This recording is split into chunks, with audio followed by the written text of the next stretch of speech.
Hello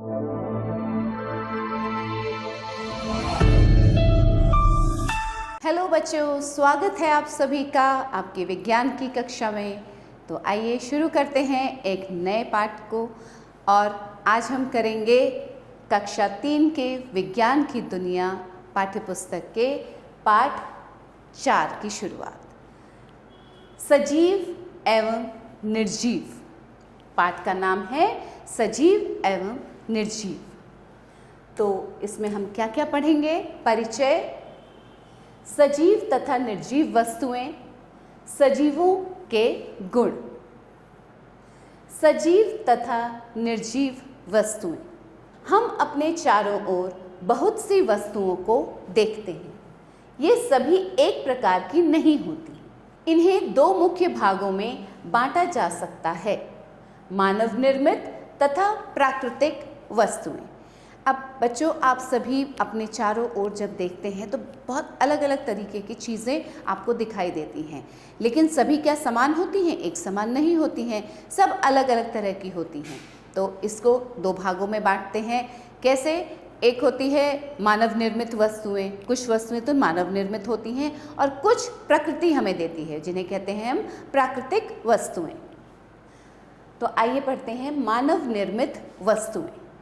मनुष्य द्वारा बनाई गई वस्तुओं को मानव निर्मित वस्तुएं कहा जाता है, जैसे मेज, कुर्सी, पलंग, पेंसिल, पेन, घर, वस्त्र, कार आदि। ये देखिए, ये सब मानव निर्मित वस्तुएं हैं। मेज, कुर्सी, पलंग, जिसे बेड भी कहते हैं, माचिस, पेंसिल। ठीक है। अब हम पढ़ते हैं प्राकृतिक वस्तुएं कौन सी होती हैं, जो प्रकृति हमें देती है। प्राकृतिक वस्तुएं, प्रकृति में पाए जाने वाली वस्तुओं को प्राकृतिक वस्तुएं कहा जाता है, जैसे पेड़ पौधे, जीव जंतु, पक्षी, चट्टान, सूर्य, चंद्रमा, तारे, वृक्ष आदि। ये देखिए, ये सभी प्राकृतिक वस्तुएं, पौधे, जीव जंतु, पक्षी, पत्थर, चट्टानें। हम अपने आसपास देखते हैं ना ये सभी वस्तुओं को। सभी प्राकृतिक वस्तुएं एक दूसरे से अलग होती हैं। उनमें से कुछ वस्तुओं में जीवन होता है, उन्हें सजीव वस्तुएं कहा जाता है।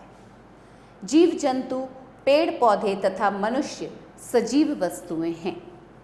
उनमें से कुछ वस्तुओं में जीवन नहीं होता है, उन्हें निर्जीव वस्तुएं कहा जाता है। पत्थर, चट्टानें, समुद्र, नदियाँ, पहाड़ आदि निर्जीव वस्तुएं हैं। मानव निर्मित सभी वस्तुएं निर्जीव होती हैं। अब देखिए, जो प्राकृतिक वस्तुएं हैं, जो प्रकृति से हमें मिलती हैं, हम अपने चारों ओर देखते हैं, उन्हें कहा जाता है प्राकृतिक वस्तुएं। अब ये भी एक दूसरे के समान, एक समान नहीं होती, सबसे अलग अलग होती हैं। ठीक है।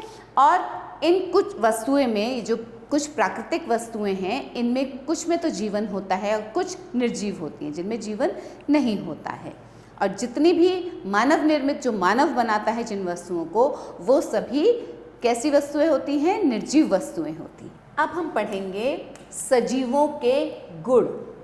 सजीव वस्तुएं जो हैं, उनके गुण क्या क्या होते हैं? सजीव वस्तुएं गति कर सकती हैं। सभी सजीव वस्तुएं स्वयं गति करती हैं। जीव जंतु जैसे ऊंट, शेर, चीता आदि भोजन तथा निवास स्थान की तलाश में एक स्थान से दूसरे स्थान पर घूमते रहते हैं। पक्षी तथा कीट वायु में उड़ते हैं। मछली जल में तैरती है। ये देखिए, ये सब सजीव वस्तुएं हैं। जीव जंतु, जो सजीव जीव जंतु हैं, ऊंट, चिड़िया, सांप, मछली, ये क्या करते हैं? ये एक जगह से दूसरी जगह पे जाते हैं भोजन की तलाश में। खुद से गति कर सकते हैं, खुद से चल फिर सकते हैं। सजीवों में गति। पेड़ पौधे एक स्थान से दूसरे स्थान पर नहीं जा सकते, परंतु वे अन्य प्रकार से गति दर्शाते हैं। सूरजमुखी सूर्य की ओर अपनी दिशा बदलता रहता है। मॉर्निंग ग्लोरी की पंखुड़ियाँ प्रतिदिन सुबह खुलती हैं तथा शाम के समय बंद हो जाती हैं, परंतु निर्जीव वस्तुएं जैसे पत्थर, पहाड़, चट्टान आदि एक स्थान से दूसरे स्थान पर नहीं जा सकते। अब देखिए, सजीवों में जो गति होती है वो जो सजीव वस्तुएं हैं सब तो एक स्थान से दूसरे स्थान पे नहीं जा सकते।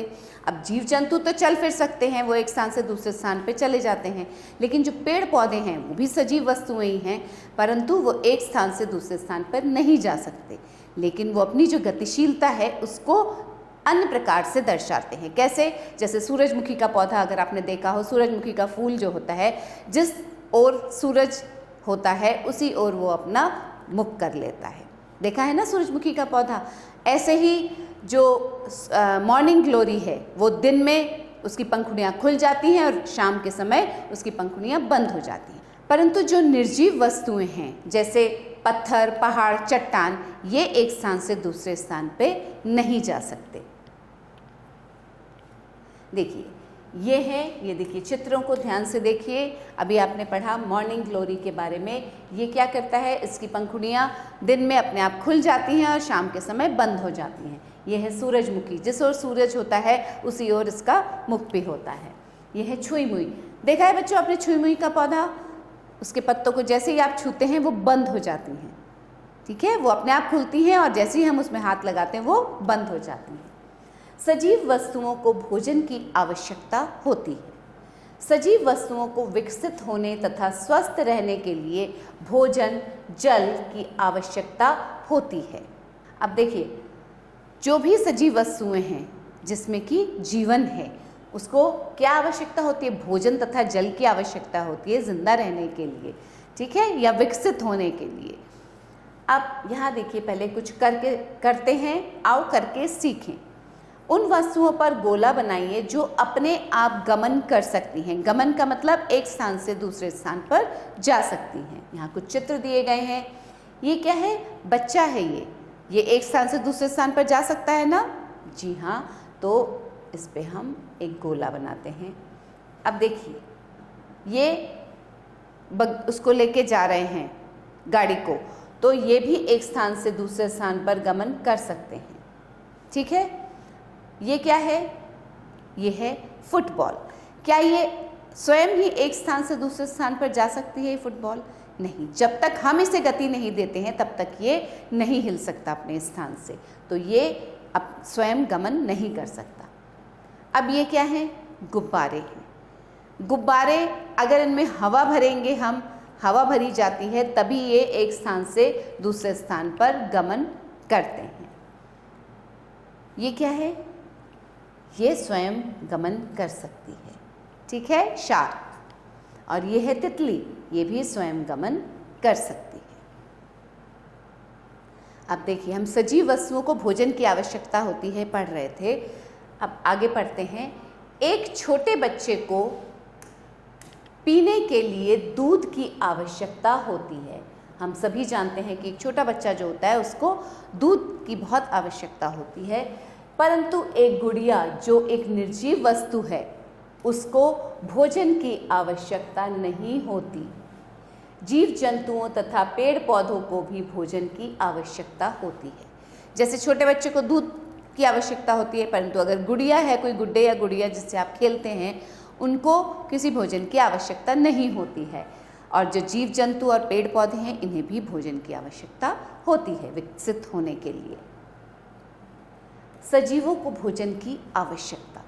जीव जंतु प्रत्यक्ष या अप्रत्यक्ष रूप से भोजन के लिए पेड़ पौधों पर निर्भर करते हैं। कुछ जीव जंतु केवल पेड़ पौधे खाते हैं तथा कुछ केवल दूसरे जीव जंतुओं का मांस खाते हैं। उन्हें पीने के लिए जल की भी आवश्यकता होती है। हरे पौधे अपना भोजन स्वयं बना सकते हैं। एक पौधे को भोजन बनाने के लिए जल, कार्बन डाइऑक्साइड तथा सूर्य के प्रकाश की आवश्यकता होती है। कुछ पौधे जैसे फफूंदी तथा कुकुरमुत्ता हरे नहीं होते, इसलिए वे अपना भोजन स्वयं नहीं बना पाते। वे मृत तथा सड़े हुए अवशेषों से ही भोजन प्राप्त करते हैं। तो बच्चों, ये जो सजीव होते हैं इनको भोजन की आवश्यकता होती है, और इसमें पेड़ पौधे, कुछ जीव जंतु जो होते हैं वो प्रत्यक्ष या अप्रत्यक्ष रूप से किस पे निर्भर करते हैं? पेड़ पौधों पे। कुछ तो केवल पेड़ पौधे खाते हैं, कुछ केवल मांस खाते हैं, जैसा कि हमने पिछले पाठ में पढ़ा था अभी कि कुछ जीव जंतु जो हैं पेड़ पौधों पर निर्भर होते हैं केवल, और कुछ जीव जंतु केवल जीव जंतुओं का मांस खाते हैं, दूसरे जीव जंतुओं का, और फिर जल की भी आवश्यकता होती है उनको। अब जो हरे पौधे होते हैं, हरे पौधे अपना भोजन स्वयं बनाते हैं, परंतु कुछ पौधे ऐसे हैं जो हरे नहीं होते, जैसे कुकुरमुत्ता है, वो हरा नहीं होता, वो क्या करता है, दूसरे मृत या सड़े हुए अवशेषों से भोजन प्राप्त करता है, वो अपना भोजन स्वयं नहीं बना सकता। सजीव वस्तुएं वृद्धि करती हैं। वृद्धि करती हैं का मतलब हुआ कि बढ़ती हैं, बड़ी होती हैं। समय के साथ साथ सभी सजीव वस्तुएं आकार तथा आयु में बढ़ती हैं। आप अपना चित्र देखिए, जब आप छोटे बच्चे थे, अब क्या आप वैसे ही दिखाई देते हैं? नहीं, आप वैसे नहीं दिखाई देते क्योंकि आप बड़े हो चुके। एक नवजात शिशु बड़ा होकर बच्चा तथा बाद में व्यक्ति बनता है। देखिए, ये शिशु, छोटा बच्चा, क्या ये जब लड़का बन जाएगा तो वैसा ही दिखेगा? नहीं, बदल गया। देखिए, और जब ये व्यक्ति बन जाएगा तो क्या ये बिल्कुल शिशु की तरह दिखता है? नहीं। तो हम जैसे जैसे बड़े होते जाते हैं, हम अपने आकार में वृद्धि हमारी होती है, हमारा चेहरा भी बदलता जाता है। अब ये देखिए, अंडा है, अंडे में से चूज़ा निकला, चूज़े में से मुर्गी बन गई, इसने भी अपना आकार बदल लिया। सजीवों में वृद्धि। क्या आपने कबूतर के घोंसले को देखा है? पहले ये अंडे देता है, अंडे से फूटकर एक छोटा पक्षी निकलता है, तब यह बड़ा होकर कबूतर बन जाता है। देखिए, कबूतर भी पहले अंडे देता है, फिर कबूतर इसका क्या बना, चूज़ा निकलता है, चूज़ा बनता है, अंडे में से चूज़ा निकलता है, उसके बाद ये बड़ा होकर कबूतर बन जाता है। ठीक है बच्चों, ये है सजीवों में वृद्धि। अब देखिए दूसरी सजीव चीज़ क्या। अब इन दो बीजों को देखिए, पहले इनसे एक छोटा पौधा बाहर आता है तथा बाद में पौधा बढ़कर एक बड़ा पेड़ बन जाता है। देखिए क्या हुआ, बीज में से क्या निकला, पौधा, और छोटा पौधा बाहर आया बीज में से, और फिर ये पौधा बन गया एक बड़ा वृक्ष। सजीव वस्तुएं महसूस करती हैं। सभी सजीव वस्तुओं के पास महसूस करने की शक्ति होती है। मनुष्य तथा जीव जंतुओं के पास विशेष ज्ञानेंद्रियां होती हैं। आंखें, नाक, कान, जीभ तथा त्वचा 5 ज्ञानेंद्रियां हैं। अधिकतर सभी जीव जंतुओं के पास सूंघने की शक्ति होती है। उदाहरण के लिए कुत्ते का उपयोग पुलिस द्वारा चोरों तथा डकैतों को खोजने के लिए किया जाता है, क्योंकि कुत्ते के पास सूंघने की अत्यधिक शक्ति होती है। यदि आप मेंढक को नुकीली चीज़ें चुभाते हैं तो वह दूर कूद जाता है, और यदि आप अपनी उंगली में नुकीली चीज़ चुभाते हैं तो तुरंत इसे हटा देते हैं। इससे सिद्ध होता है कि सभी सजीव वस्तुएं महसूस करती हैं। जब बढ़ई कील पर हथौड़ी मारता है तो कील को दर्द नहीं होता, क्योंकि कील एक निर्जीव वस्तु है। निर्जीव वस्तुएं महसूस नहीं करती। देखिए बच्चों, जितने भी सजीव वस्तुएं हैं ना, वो उनमें एक शक्ति होती है महसूस करने की। उनको चोट लगती है तो उन्हें महसूस होता है, उनका दर्द महसूस होता है। अब हमारी जो ज्ञानेंद्रियां हैं, कितनी ज्ञानेंद्रियां होती है जीव जंतुओं के पास? 5 ज्ञानेंद्रियां हैं। आँखें, कान, नाक, जीभ तथा त्वचा, ये 5 ज्ञानेंद्रियां हैं। और अधिकतर सभी जीव जंतु जो हैं उनमें सूंघने की शक्ति होती है। एक कुत्ता सूंघकर बहुत बड़े बड़े काम करता है, क्योंकि पुलिस उसका उपयोग करती है चोरों को, डकैतों को पकड़ने के लिए। और मेंढक की त्वचा पे अगर आप कोई नुकीली चीज़ चुभाते हैं ना, तो देखिए उसको भी महसूस होता है, वो भी कूदकर दूर चला जाता है। और हम अगर खुद के चुभाते हैं कुछ नुकीली चीज़ तो हमें दर्द महसूस होता है। लेकिन जो निर्जीव वस्तुएं हैं, अब आप क्या करते हैं, दीवार पे कोई कील लगा रहे हैं, कील को आप हथौड़े से ठोकते हैं, तो क्या कील को दर्द होता है? क्या कील चिल्लाता है? नहीं, क्योंकि वो निर्जीव है। निर्जीव वस्तुओं को महसूस नहीं होता है।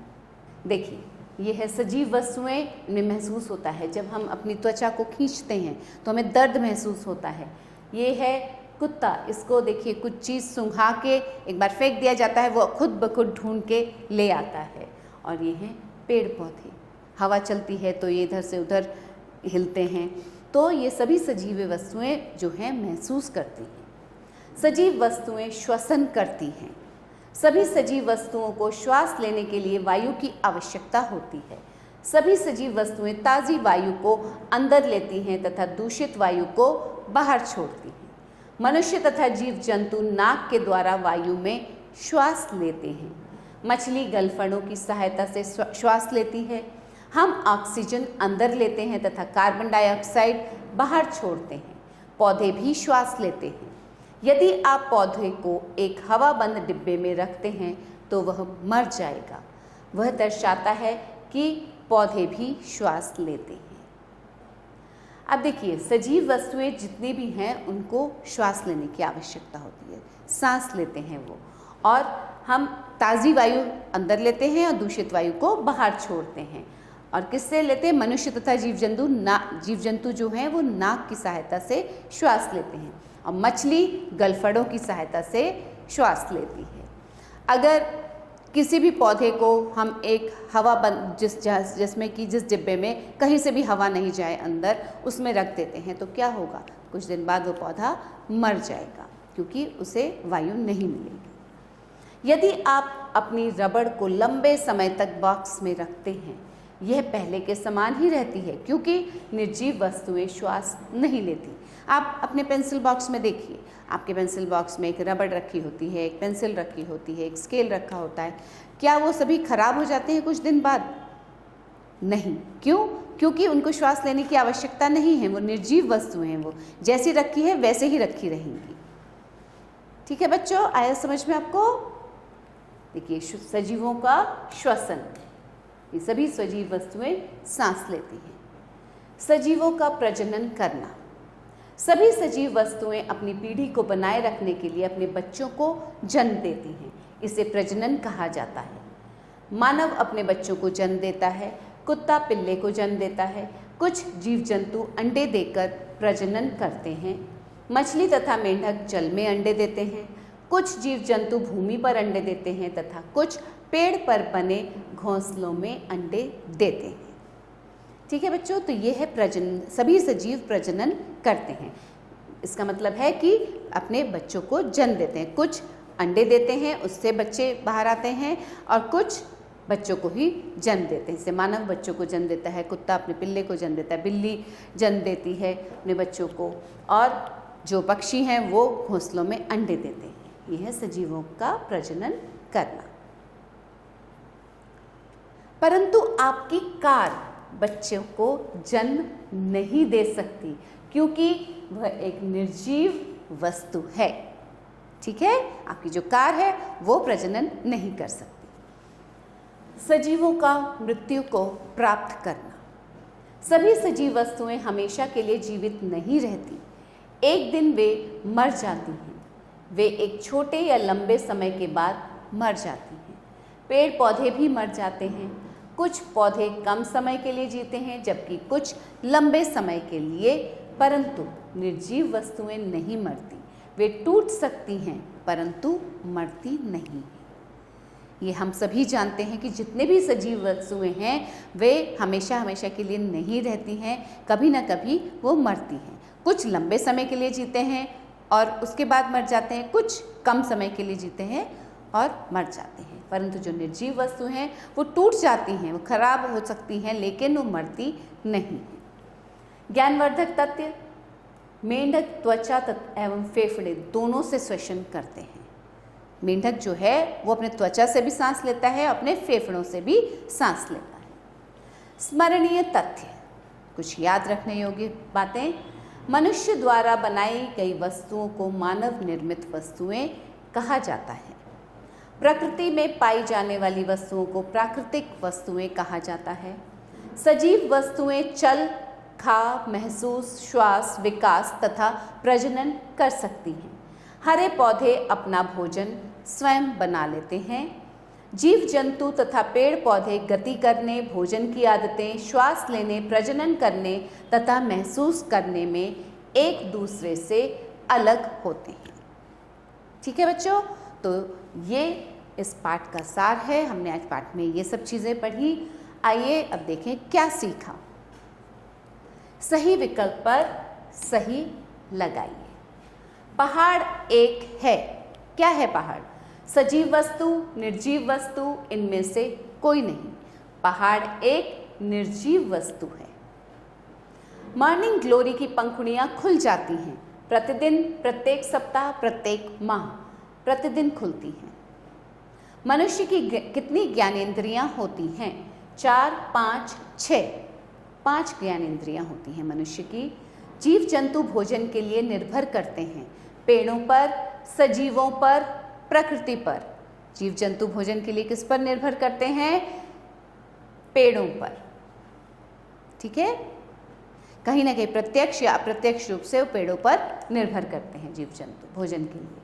मछली गलफड़ों की सहायता से लेती है। क्या लेती है? भोजन, श्वास, ऊर्जा। श्वास लेती है। तो आइए चलिए आगे चलते हैं। सही मिलान कीजिए। दोनों तरफ कुछ शब्द दिए गए हैं, हमें मिलान करना है और हमें बताना है कि ये जो जंतुओं के नाम हैं यहाँ पे, इनके बच्चों के नाम से इनको मिलाना है हमें। मुर्गी, मुर्गी के बच्चे को क्या कहते हैं बच्चों? चूजा। मेंढक, मेंढक टेडपोल। घोड़ा, बघेरा। कुत्ता, पिल्ला। और बिल्ली के बच्चे को बिल्लौटा। ठीक है, हाँ या नहीं में उत्तर दीजिए। मानव निर्मित वस्तुएं निर्जीव वस्तुएं होती हैं। हाँ, ये सही है। जितनी भी मानव निर्मित वस्तुएं होती हैं वो निर्जीव होती हैं। पक्षी तथा कीट वायु में उड़ते हैं। हाँ, ये भी सही है। पेड़ पौधों की विशेष ज्ञानेंद्रियां होती हैं। नहीं, मनुष्य की ज्ञानेंद्रियां होती हैं। सजीवों को श्वास लेने के लिए वायु की आवश्यकता होती है। हाँ। बीजों से नए पौधे उत्पन्न होते हैं। ये भी सही है, तो यहाँ लिखेंगे हाँ। ठीक है बच्चों, आ गया समझ में। अब रिक्त स्थानों की पूर्ति कीजिए। मनुष्य द्वारा बनाई गई वस्तुओं को वस्तुएं कहा जाता है। कैसे वस्तुएं होती हैं वो? निर्जीव वस्तुएं। निर्जीव वस्तुएं कहा जाता है। सूरजमुखी की ओर अपनी दिशा बदलता रहता है। सूरज की ओर, सूरजमुखी सूरज की ओर अपनी दिशा बदलता रहता है। एक छोटे बच्चे को पीने के लिए की आवश्यकता होती है। किसकी आवश्यकता होती है बच्चों? दूध की आवश्यकता होती है। कार एक वस्तु है। कैसी वस्तु है कार? निर्जीव वस्तु है।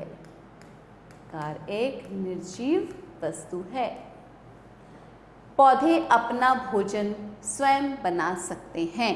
कौन से पौधे? हरे पौधे जो होते हैं वे अपना भोजन स्वयं बना सकते हैं।